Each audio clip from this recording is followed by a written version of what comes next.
In this video, we're going to try to unpack a little bit about thermochemistry equations.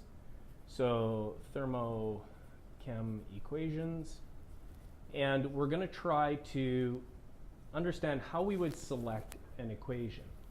Now, at the base of thermochemistry, we have the concept of energy change, and we have potential energy and kinetic energy. So you'll sometimes hear EP, and it'll be equal to EK. And when we're talking about kinetic energy, we're talking about movement of things, and potential energy is bond energy.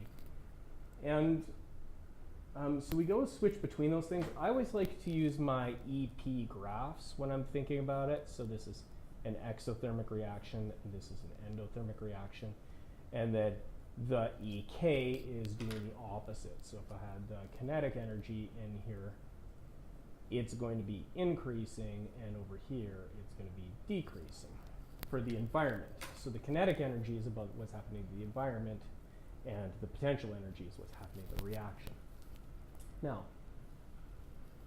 we run into a little bit of confusion for people at times as to what equation should I use. And all thermochemistry calculations kind of use this idea that a quantity of energy is going to be equal to something. And so that quantity of energy could be kinetic energy or potential energy. But I can only measure that quantity of energy directly, or I guess indirectly, using a calorimeter. So this equation is about a calorimeter. And so the energy change, the Q value, can be calculated using a calorimeter. If we have the molar enthalpy, I can calculate the same quantity of energy by taking the number of moles times the molar enthalpy of the chemical. So this uses chemical amount, or N, the number of mole, and basically times molar enthalpy. So if I'm given molar enthalpy, I can calculate that energy that way, right? So these are both strategies that can give me the Q value, or the energy transferred. I can also have that energy is just equal to the change in the reaction enthalpy. So reaction enthalpy, so this is just reaction enthalpy, is also equal to that Q value. And the thing is that for a system, these Qs would be the same thing. So the amount of energy that's measured from the calorimeter would be equal to the number of moles times the molar enthalpy. So I can put these two equations together because they're both equal to the Q value. If we had MC delta T, that can be equal to the reaction enthalpy, which is only really helpful when we start to think about some units. So Q is going to be measured in kilojoules or megajoules.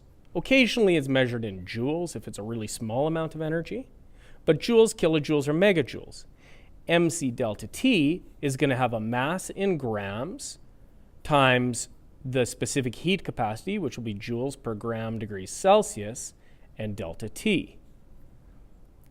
Well, grams and not delta T, times degrees Celsius. The degrees Celsius cancel out, and it'll give us joules, or if we had kilograms, kilojoules, or megagrams, megajoules.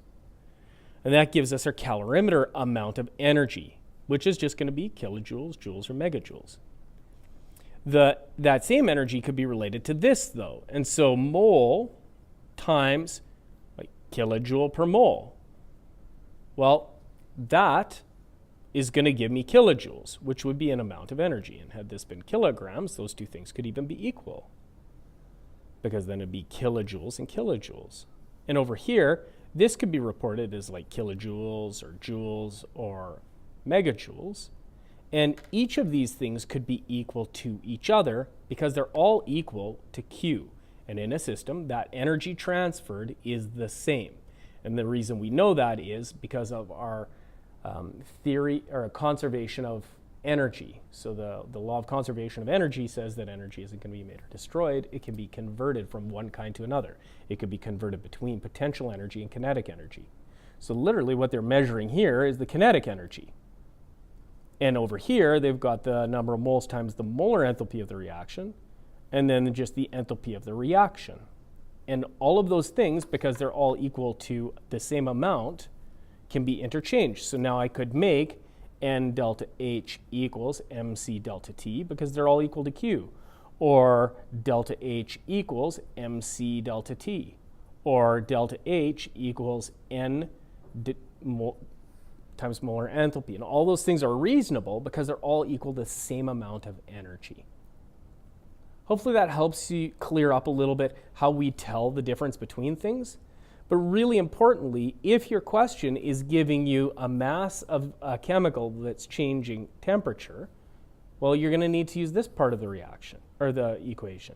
If they give you grams of a chemical, so we can calculate mole, or if they had like concentration and volume, you could calculate mole, then you're going to need to be using this equation, right? And if they're just talking about a quantity of energy, it'll be the reaction enthalpy.